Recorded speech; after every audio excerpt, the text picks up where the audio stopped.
მეგობრებო, მეცნიერებმა 12000 წინანდელი გელს აზარა დედამიწაზე დააბრუნეს. არ მოგესმათ? ანუ წარღვნამდელ პერიოდში და იმ პერიოდში, როდესაც დედამიწაზე მონსტრები დათარეშობდნენ, რა ვიცი, ეს იქნებოდა დინოზავრები, ეს იქნებოდა მამონტები თუ ხმალკბილა ვეფხვები, მათ შორის დათარეშობდა ასეთი სახეობის მგელი, რომელსაც უწოდებთ მგელსაზარა, ნუ ესე ითარგმნება ქართულად, რომელიც 21 საუკუნეში სულ ახლახანს მეცნიერებმა ბიოტექნოლოგიურმა ჯგუფმა, როდესაც აღმოაჩინეს მისი დნმ, ანუ ძალიან ხანგრძლივად მიმდინარეობდა ეს ყველაფერი საექსპერიმენტო ბაზაზე და საბოლოოდ შედგა ეს ექსპერიმენტი და არც მეტი, არც ნაკლები მგელსაზარას 3 კლონირებული პატარა, ძალიან საყვარელი ერთი შეხვედრა, მაგრამ სანამ ის გაიზრდება და გახდება მგელთა, მე თქვენ ხა ზომებს განახებთ, რამ ხელა იზრდება ის სუგაგიშდებით. ნუ საბოლოო ჯამში რემულუსი და ხალისი ასე შეარქვეს რაღაც სიმბოლურად, ანუ Game of Thrones-ი, ვისაც ნანახი გაქვთ, მათ გექნებათ ნანახი ეს ორი მგელის სახეობა, რომელიც სტარკებს ყავდათ. დღევანდელ ვიდეოში ჩვენ ვისაუბროთ, მეგობრებო, არა მარტო ამ მგლებზე, არამედ მე მგონია და ესეთი თეორია ჩამოვაყალიბე, რომ მეცნიერები და კონკრეტული ჯგუფი ჩალიჩვენებენ, რომ სოფლიოში ჩამოვაყალიბონ გადაშენებული ცხოველების მუზეუმი კი არა. ანუ ზოოპარკი. ანუ მგელსაზარა არის ეს უბრალოდ დასაწყისი ამ დიდებულ თამაში, თორე შემდგომში უკვე დინოზავრები, მამონტები, ხმალკბილა ვეფხვები და სხვა არსები დაბრუნდებიან. ნუ მოკლედ, დაალაიქით ვიდეო, გამოიწერეთ არხი. გაუზიარეთ მეგობრებს, ასევე შეგიძლიათ Instagram-ზე გამოვყეთ, სადაც უფრო აქტიური ვარ, ასევე X-ის ჩემი პირადი X-ის ლინკიც აღწერაში ამიტირებული, ასევე შეგიძლიათ არხს დონაციით დაეხმაროთ და რაც ყველაზე მთავარი, არ ჩამოურჩეთ სოფლიოში ტენდენციურ ამბებს არასდროს. აი ესეთი საყვარელი პატარა ფისოები არიან მეგობრებო. ნუ ერთი შეხედვით ახლა შეხედავ ამას და ამან მე რა უნდა დამიშაოსო, მაგრამ მე ხო განახეთ თქვენ პარამეტრები ეს რო იზრდება, ანუ აი მტრისას იმ ხელა, ან ჩვეულებრივ მგელთა შედარებით 2-3ჯერ დიდია. უფრო მეტად აგრესიული. ნუ მით უმეტეს. აი როთვეილერი ხო გამოიყვანეს, როთვეილერი არა, დობერმანი ხო გამოიყვანეს გერმანელებმა რა და ჩვეულებრივზე მეტად აგრესიულია ის მაგალითად არსება, რომელიც ხელოვნური გზით შეჯვარების შედეგად არის გამოყვანილი. ასე რომ მაინდა-მაინც ძალიანაც ნუ მოეფერებით და მაინდა-მაინც ძალიან ნუ გესაყვარლებად ეს არსებები. აი ხა მოდი განახოთ. აი ესეთი, აი ესეთი იზრდება, აი მეგობრებო, შეხედეთ. აი ეს არის AI-ის მიერ გაკეთებული. აი ჩვეულებრივი მგელი რამ ხელაო. ეს AI-ის მიერ არა, ეს რეალური კადრები არ არის. უბრალოდ AI-მ დააგენერირა კონკრეტული ზომებით, მასშტაბებითა და იმით რა ქვია, მონაცემებით, რის დაყრდნობითაც ეს მგელი ახლა იზრდება. დააკურთით რამ ხელა გეხვეწებით რა. ჩვეულებრივი მგელი, რუხი მგელი შედარებული მგელსაზარასთან. ხო. სიგიჟე არის ნამდვილად. ანუ ძალიან ლამაზია ეხა მაგაზე ორი აზრი არ არის ეხა მაგაზე. აი ხა უყურეთ Extinct Animals of North America. გადაშენებული არსებები ჩრდილოეთ ამერიკაში. ნუ აქ არის მამონტები, ეს კოლუმბიური მამონტი, უძველესი ბიზონი, ხო ეს ხმალკბილა ვეფხვი. ეს არის ცხენი იმისა, რა ქვია, ირემოს თუ რაღაც ეგეთი იმას უწოდებენ, ამერიკელი ლომი. ნუ ეს გარკვეული ჯიშებია მეგობრებო, რომელიც აღარ არსებობს, ეს არის dire wolf-ი. ანუ მტრისას. აი დაახლოებით ესეთი ვიდი ექნება გაბრაზებულს, რომელიც ჯვარი გწერია და ჩვენ გამოგვეკიდება. და მტრისას ესეთი რამე მოხდეს, იმიტომ რომ ეხა დააკვირდეთ ეხა. აი რენდომად რო გადიხართ ამ ტყეში და მოულოდნელად გეჩითებათ ეს. თან ეს ხო არ გონია თქვენ ეხა რომ რაღაცა იქ რაღაც ცეცხლი აშინებს და რაღაც ეგეთი რაღაცები არა მეგობრებო, ამას მტაცებლური ინსტინქტები აქვს. ეხა ადამიანმა რაც არ უნდა იჩალიჩოს ეხა ლომის, ვეფხვის და მის ბოკვერების და მის მოშინაურება, მეგობრებო, მათ აქვს ცივსისხლიანი არსებები არიან. აი როგორც ხა შიგ ევროპელს შენ ვერ შემოატრიალებ და რაც გინდა ცივილიზებულ სამყაროში გაუშვა, რაც გინდა შენ ევროპაში ანახო, როგორც მაგას ვერ შემოატრიალებ, ეხა აი ეს მგელიც ეხა კონკრეტულად ეს სახეობა, მგელსაზარაც ვერანაირად ვერ შემოტრიალდება და ვერ გახდება რაღაც შინაური ცხოველი, რაღაც დეკორატიული იმაში ვერ გამოკეტავენ, მაგრამ მე მგონია ეგეთი აზრი მაქვს, არ ვიცი ეხა, ალბათ თქვენ მგონი თქვენს დამეთანხმებით, რომ აპირებენ გადაშენებული ცხოველები ხელახლა გამოიყვანონ ხელოვნური ჩარევით. ბიოტექნოლოგიებით და შექმნან მისი მუზეუმები, უბრალოდ მუზეუმები კი საერთოდ ზოოპარკები, რომელიც წარმოიდგინეთ რამხელა შემოსავალს მოიტანს, ანუ მსგავსად როგორც იურიული პერიოდის პარკი. ჩემი ერთ-ერთი საყვარელი პერიოდია საერთოდ ეხა წარღვნამდელ სამყაროზე მე ვგიჟდები, ეხა თქვენ იცით არაერთი ვიდეო მაქვს მაგაზე ჩაწერილი, უბრალოდ იურიულ პერიოდს, იმიტომ ვეძახე ამ ყველას ფილმს ქვია, თორე მე ევოლუციის თეორიის იმებს, რა ქვია, ტაიმლაინებს მე არ ვაღიარებ და ბუნებრივია ჩემთვის 12000 წლის წინ ესენი არ არსებობდნენ, ესენი არსებობდნენ წარღვნამდელ პერიოდში და ბუნებრივია ქრისტიანების ტაიმლაინი ამ შემთხვევაში ან დროის ხაზი არის აბსოლუტურად განსხვავებული, ვიდრე აბსოლუტურად დესტრუქციული იმის, რა ქვია, ევოლუციის თეორიის მიმდევრების. ხო და მე ეგეთი თეორია მაქვს, რომ ამათი დაბრუნება უნდა დღევანდელ დროში, რომ გააკეთონ ჩვეულებრივი ზოოპარკი და ეს წარმოიდგინეთ რამხელა მარკეტინგული ინოვაციური ნაბიჯი იქნება, რომ შენ მაგალითად წახვალ სანმე ან დუბაიში, ან ნიუ-იორკში, ან ლონდონში, ან სანმე, რავი, სოფლიოში დიდ მეგაპოლისებში და შეხვალ უცებ ზოოპარკში, სადაც დახვდება ტირანოზავრ რექსი, ხმალკვილა, ისა რა ქვია, ვეფხვი, გელსაზარა, იქ გადაშენებული ტიტანაბოა, რაღაცა იქ მამონტი და რაღაც სიგიჟია ბუნებრივია, იმიტომ რომ აქ საფრთხილო მეგობრებო, იცით რა არის? მე საერთოდ რა თქვენ თუ გაქვთ ნანახი იურიული პერიოდის პარკის ბოლო ნაწილი. აი მანდაა ძალიან საინტერესო მინიშნება ამის შესახებ დადებული, რომ შენ რაც არ უნდა ცადო ამის გამოკეტვა მაგალითად რაღაცის სახის გალიაში, ხო? ანუ დრუგ რომ მოხდეს ესეთი რამე, რომ ამათმა, რავი, ან გაიქცნენ იქიდან, ან რაღაცა და გამრავლება გარეთ დაიწყეს, მეგობრებო, ანუ პოპულაცია ასე ვითარდება. ანუ ამ კანონზომიერებას მიყვება აბსოლუტურად ყველაფერი. და ეხლა თქვენ არ გეგონოთ, რომ აი მან იურიული პერიოდის პარკში ბოლო ნაწილს ამოვიწყა, რა ქვია, გამოღვიძება თუ რაღაც ქვია, ხო?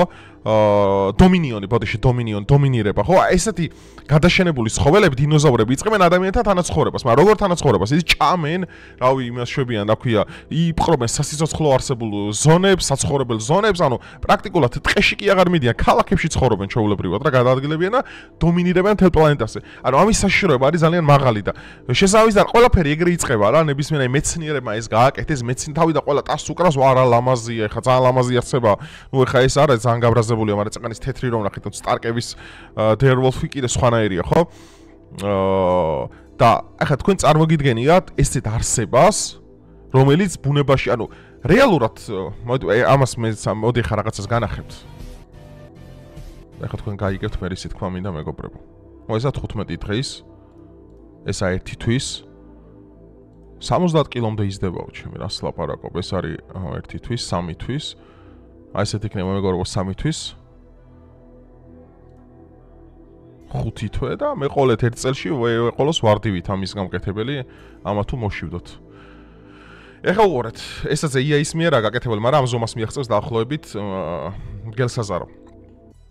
საერთოდ ღმერთმა რატომ მოახდინა წარღვნა, იცით? გარდა იმისა, რომ ეხა ადამიანი, ჩვენ ვიცით, რომ ეხა ბიბლიურად დაიმით, რომ ადამიანი უნდა და ღმერთს გათანაბრებოდა, პრაქტიკულად ტექნოლოგიური სისწრაფე იყო ძალიან მაღალი, ტექნოლოგიური ტემპი, ადამიანის გაუკუღმართება, მამათმავლობა და ეგეთი რამეები, ხო? მაგრამ ანუ რეალურად მოდი დავფიქრდეთ ეხა ჩვენ ერთ საინტერესო რამესა.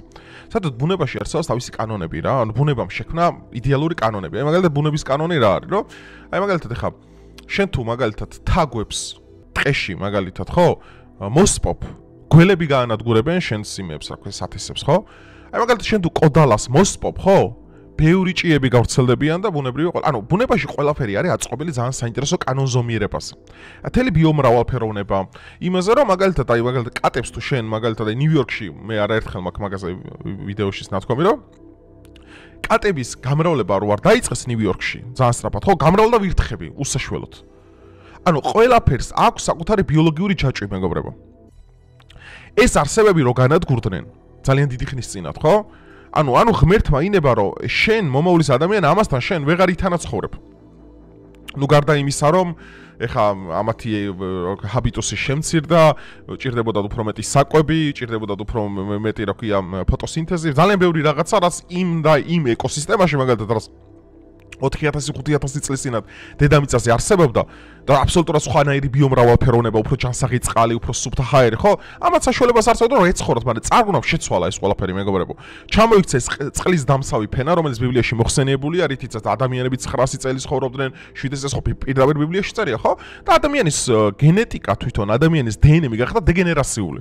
ანუ მარტო ადამიანებმა კი არ დაიწყეს, რა ქვია, ესე ვთქვათ, გადაშენება ნეფიმილებმა დიდი არსება, ასევე დაიწყეს დიდმა ხვლიკებმა, დინოზავრებმა, ხვალყვილა ვეფხვებმა, რომელიც ასევე ძალიან დიდები იყო, მამონტები ხმალებმა, რომ ეს სპილოებთან შედარებით დიდები იყვნენ, ასევე ის გელსაზარემა, რომ ვეღარ უნკლავდებოდნენ, მეგობრებო, თქვენ წარმოიდგინეთ, რამხელა ნადირობა ამას ჭირდებოდა და რამხელა ხორცის მასა, რომ ის გადარჩენილიყო იმ რეალობაში.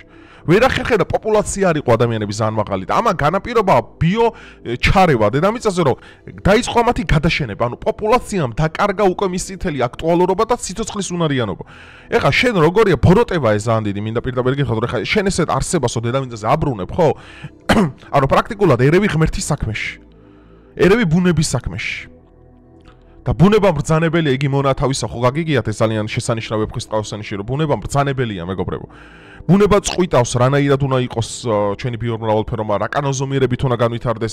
არ შეიძლება ხელოვნურად ჩვენ მოახდინოთ ჩარევა ეკოსისტემაზე და ბუნებაზე და ამით ჩვენ ვეცადოთ, რომ მაგალითად ამით მარკეტინგული რაღაც ისენი პროექტები შევქმნათ. აი მაგალითად ეხა ამის ზოოპარკი რო შენ შექმნა, შენ ხო არ გონია, რასაც შეიძლება რომ გელს ამას აჭმევენ, იმას შეაჭმევენ. ამას უნდა უფრო მეტი ხარჯები. და ღმერთმა არქნას ამათმა რომ გაქცევა მოახდინონ რაღაცა, რავი, აჯანყება რომ მოხდეს, ეხა როგორც მაიმუნთა პლანეტის აჯანყება, გაქცევა, ეხა ამათი გამრავლება, ამათი დაჭერა და ამათი ის არის ცალკე ფილოსოფია და ცალკე საკითხი. და ამათო თუ გამრავლება დაიწყეს გარეთ, აბსოლუტურად შეიძლება ბიომრავალფეროვნება მთელ პლანეტაზე. გაჩნდება ნაკლებად სასიცოცხლო ზონები, მაგალითად ნაკრძალები, რომელთაც აქვთ ხა, აი ნაკრძალს ხო აქვს იმის დატვირთვა, რომ შენ იცი, რომ იქ საყვარელი ირემი ბინადრობს. და შენ ის არაფერს დაგიშავებს. ვდრუგ შედის ახლა ეს.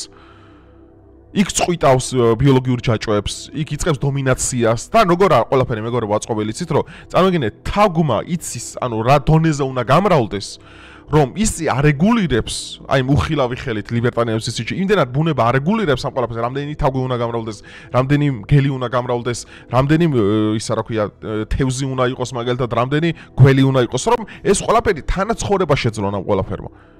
აი როგორც წეგან გითხარით, კოდალა რომ მოაშორო, ტყიდან რავი, ჭიები შეჭამე ხებს. და შენ რო ხელოვნურად ერევი ეს ძალადობა ბუნებაზე განხორციელებული ძალადობა, რასაც მე არ მივესალმები, თორე ეხლა მშვენიერი ულამაზესი რაღაც არის, ეხლა ქმნილებაა ხო ბუნებრივი, ამაზე როგორ ჩვენ შეიძლება ვიმშველოთ, რომ იცი რა ცუდი არსება, ეხლა რა თქმა უნდა ცუდი ხასიათისა, იმიტომ რომ მტაცებელია, ცივსისხლიანია. ანუ შენ რაც არ უნდა შეეცადო, ვეფხვი, ლომი, რავი, მოაშინია, ვერ მოიშინაურებ. მას სისხლი უდუხს, ის არის თავიდან ბოლომდე კონცენტრირებული, როგორც საქართველოში რუსთაველზე მდგომი ხალხი ფულზე არიან, ეგრე და USAID რამდენს ჩაურიცხავს, ეხა ისევე ესენი არიან, ეხა რომ სისხლს რო ხედავენ, ეხა ხო, რაც უფრო fresh blood-ია და ისა, შენ ამაზე რა ხორცი გინდა დაუდო, ხო? ის ყოველთვის აირჩევს სუახავს ადამიანს, შენ ამას თვითუმეტეს ხელოვნური გზით გამოყვანე, შენ ამას ვერ მოვათვინიერებ, ვერ ასწავლი რა არის კარგი და ცუდი. ხო და ამიტომ მე რომ არ მინდა მივიღოთ ჩვენ პლანეტაზე ახალი იურიული პერიოდის პარკის დომინაცია.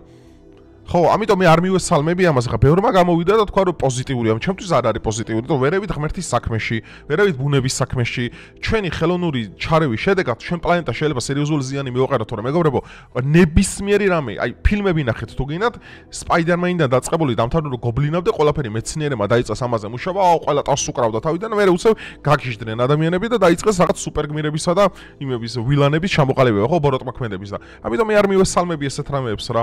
დარჩი სადაც ხარ, კაცო. დარჩი, რამდენი ცხოველია გადაშენების პირას დღეს. იმ ცხოველებს გაუფრთხილდეთ.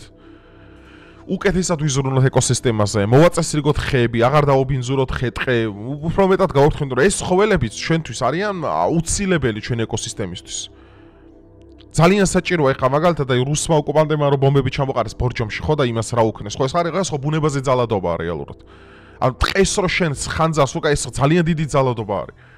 და იქ ხარ რამდენი ის განადგურდა ჯიშის მგელი განადგურდა, რამდენი ის დათვი იყო ის განადგურდა, ამიტომ მე ის თქმა მინდა იცით რომ რაც ცოცხალი ყავს, მოდი იმათ მიუფრთხილდეთ. იმათთან ვიყოთ კარგ იმაში რა ქვია, ესე ვთქვათ, ურთიერთობაში. რისის საშუალებაც გვაქვს დავეხმაროთ ბუნებას, რისის საშუალებაც აქვს ბუნება ჩვენ გვეხმარება. და ესეთი ხელოვნური ჩარევები და რაღაც გენმოდიფიცირებული არსებების ჩამოყალიბება და ბიოტექნოლოგიების მიერ მიღებული ახალი მონსტრები ჩვენ პლანეტასა და კაცობრიობას დააზიანებს მეგობრებო, რომ მე არ ვენდობი ადამიანს ზოგადად. მე არ ვენდობი ადამიანს, რომ მე არ ვიცი ხა ეს საჩელება მე რომელიც ზოოპარკში გამომწყდიონ, რავი ვიღაცა გიჟი მილიარდელი მივიდეს თქვას რომ 1-2 წელს მე წავიყვან, მე იტყვის 2 წელს მე წავიყვან და ეგრე უცებ და იალა წავა მე გულაობა თელ პლანეტაზე. ერთმანეთს დღეს თუ მანქანებით ეჯიბრებიან და იახტებით ეჯიბრებიან, ხვალ ხმალკვილა ლომებით შეეჯიბრებიან მამონტები და ეყოლებათ სახლებში, ზოოპარკებში, მე იქ მოხდეს ამე გაქცევა, მე ვინაა პასუხისმგებელი. ამიტომ ნუ ვერევით ბუნების საქმეში. ბუნება თვითონ მიხედავს ყველაფერს, რაც გადაშენებულია, უნდა იყოს გადაშენებული, რადგან ღვთისმსწენება იყო ასეთი და რაც ახლა იბადება და მაგალითად ეხა ჩიხუახუები და გენეაოს, ესაც არის რა თქმა უნდა ღვთისმსწენება, რომ ჩვენ ამ ყველაფერს ვაკეთებთ და ღმერთის საქმეში ჩარევა მეგობრებო, ადამიანისთვის კარგს არაფერს არ მოიტანს არასდროს. ეს გამოცადა კაცობრიობამ არაერთხელ ისტორიაში და თუ კიდე ესე გავაგრძელებ ძალიან ბევრჯერ დაგვიბრუნდება ცუდად. რავი, ეს იყო ჩემი აზრი ამასთან მიმართებაში, ბევრი მთხოვდა რომ ჩამეწერა ვიდეო, იმიტომ რომ ზოგადად ეს თემები მე ძალიან მაინტერესებს თქვენი ცით და ჩემ კონტენტთანაც ახლოს არის. ნუ ჩემი აზრი გაიგეთ, მაგრამ აბა ეხლა თქვენ რას ფიქრობთ ამასთან დაკავშირებით და რა მოსაზრება გაგაჩნია და საერთოდ როგორ უყურებთ ხელოვნური გზით ახალი გადაშენებული ცხოველების ხელახლა გამოყვანას. დაწერეთ კომენტარებში, ასევე დალაიქეთ ვიდეო და გამოიწერეთ არხი. მადლობა ყურადღებისთვის, დროებით.